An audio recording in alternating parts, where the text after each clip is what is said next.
हर हर महादेव, जय श्री राम। तंत्र में जब किसी व्यक्ति के ऊपर आघात होता है तो उसके शरीर के अंदर अलग अलग प्रकार से जो है उसे समस्याएं उत्पन्न होती हैं।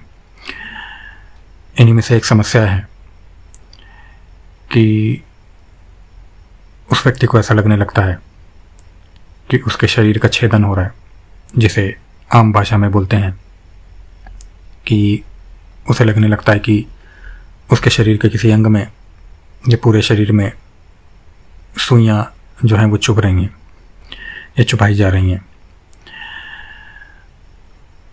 तो इसी विषय के ऊपर आज मैं चर्चा करूंगा कि ये चीज़ें क्या हैं और आप इसमें क्या कर सकते हैं। सर्वप्रथम तो जैसा मैंने आपको बताया कि तंत्र में आवश्यक नहीं है कि आपको एक ही प्रकार के आभास हों। जिस प्रकार का तंत्र हो और व्यक्ति का जिस प्रकार का आभामंडल है उस प्रकार का आभास होता है। कईयों को बहुत ज़्यादा गर्मी लगने लगती है, बेचैनी होने लगती है, कईयों के सर में या कहीं किसी भी शरीर के किसी अंग में अलग अलग तरीके से समस्याएं आती हैं।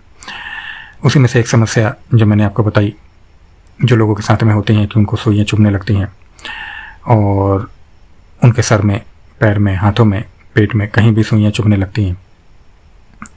तो इसी सुई चुभने वाला जो प्रकरण है इसके ऊपर मैं चर्चा करने जा रहा हूँ और एक छोटा सा विधान भी दूंगा आप लोगों को अपने रक्षण के लिए। सर्वप्रथम तो जो इसमें सच्चाई है वो मैं आपको बताता हूँ कि ऐसा क्यों होता है। लोग इसमें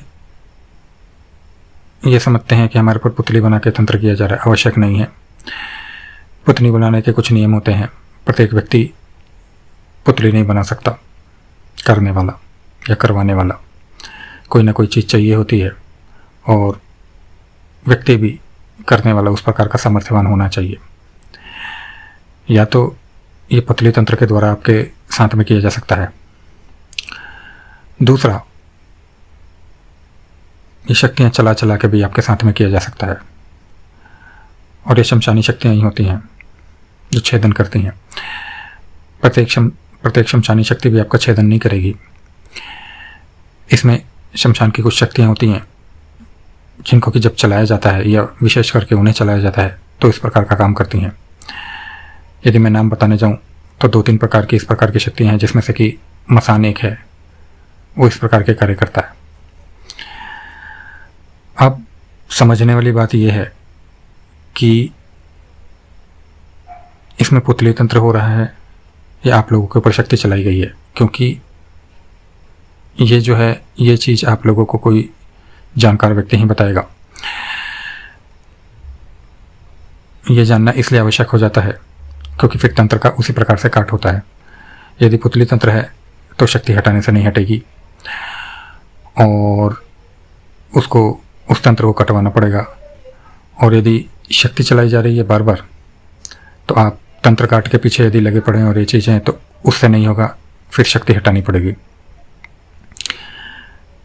इसीलिए मैं कहता हूँ कि तंत्र एक जटिल विषय बन जाता है जब तक पूरी तरीके से उसका विवरण समझ ना ले कोई भी, जिसके ऊपर हो रहा है वो भी और जो उपचार करने वाला है वो भी। तो सीधी तरीके से हाथ डालना, उसमें विफलताएं मिलती है। अब इन दोनों ही चीज़ों में या तो शक्ति हटेगी या तंत्र काट होगा तो व्यक्ति को आराम हो जाता है जब तक कि उसके ऊपर दोबारा से आघात नहीं होता है। इसमें आप लोग अपने लिए क्या कर सकते हैं, प्रश्न ये उठता है कि क्या जब तक किसी भी जो उचित व्यक्ति है उससे आपका संपर्क नहीं होता तो आप लोग अपने लिए कुछ कर सकते हैं? अवश्य कर सकते हैं, क्यों नहीं कर सकते भाई। जो व्यक्ति है जो आपका उपचार करेगा और जो आप हैं उनके अंदर, आप लोगों के अंदर क्या अंतर है दोनों के अंदर कि वो जानकार है, आप जानते नहीं हैं, है ना। उसने इस क्षेत्र में मेहनत करी है, आपने नहीं करी है। परंतु ऐसा नहीं है कि आप अपने लिए कुछ कर नहीं सकते। आपके ऊपर यदि तंत्र हो रहा है, तंत्राघात हो रहा है तो आप बैठ के झेलते जाए, ये भी कहीं का नियम नहीं है। और ये भी मूर्खतापूर्ण बात है। अपना रक्षण करना, इसका तो सभी को अधिकार होता है। तो इसमें आप लोग अपने लिए ये कर सकते हैं कि मैं आपको यहाँ पे एक भैरव की विधि देने जा रहा हूँ, और ये पूरी तरीके से कार्य करती है भैरव की विधि। इसमें जब भी आपको अपने ऊपर ऐसी समस्या लगे तो आप लोग ये विधि कर सकते हैं, जिससे कि आपको तुरंत आराम मिलेगा।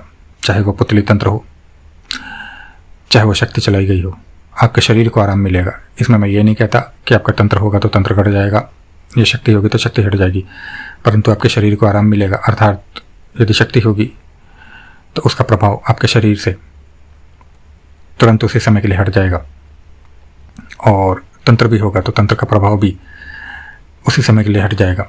परंतु तंत्र कटेगा नहीं और शक्ति हटेगी नहीं, क्योंकि शक्ति हटाने पर ही हटती है और तंत्र काटने पर ही कटता है। इतना आप लोगों को तो पता ही होगा। इसमें आप लोगों को करना क्या है, इसमें आप लोगों को भैरव का एक यंत्र बनाना है। आप कहीं भी बना सकते हैं, अपने घर में, ज़मीन पे। यदि आप लोगों को भैरव के यंत्र के बारे में जानकारी नहीं है तो आप बाज़ार से भैरव का एक यंत्र खरीद लाइएगा। धातु का होना चाहिए, लकड़ी वकड़ी का नहीं होना चाहिए, धातु का होना चाहिए।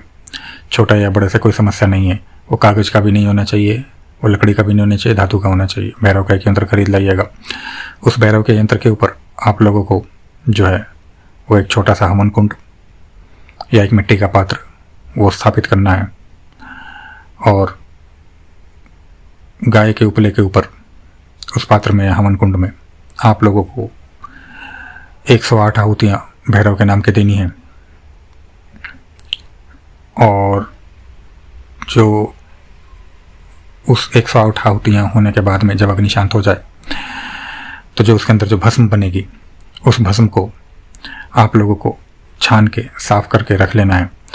और जब भी आप लोगों को आपके शरीर में इस प्रकार की समस्या हो तो थोड़ा सा भस्म लेके, जहाँ पे भी आपको शरीर के जिस अंग में आपको समस्या हो रही है, वहाँ पे आपको थोड़ा सा जो भैरव का मंत्र होगा जिससे आप लोगों ने हवन किया होगा, वो बोलते हुए आप लोगों को थोड़ा सा वहाँ पे लगाना है।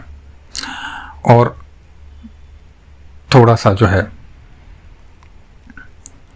अपने सर के मस्तक के ऊपर जो आपका कपाल होता है वहाँ पे आप लोगों को रखना है।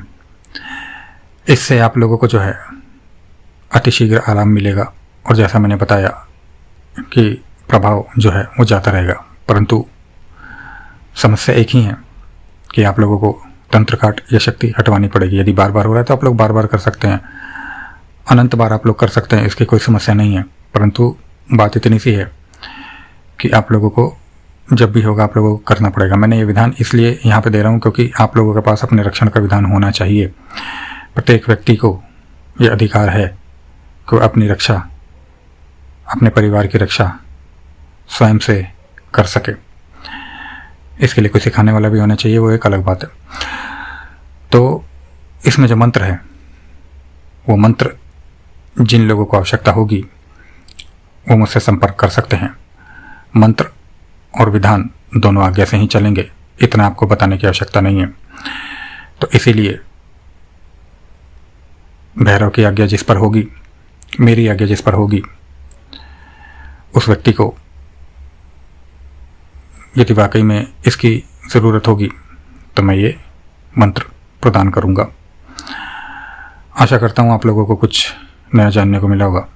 इसी के साथ में हर हर महादेव, जय श्री राम।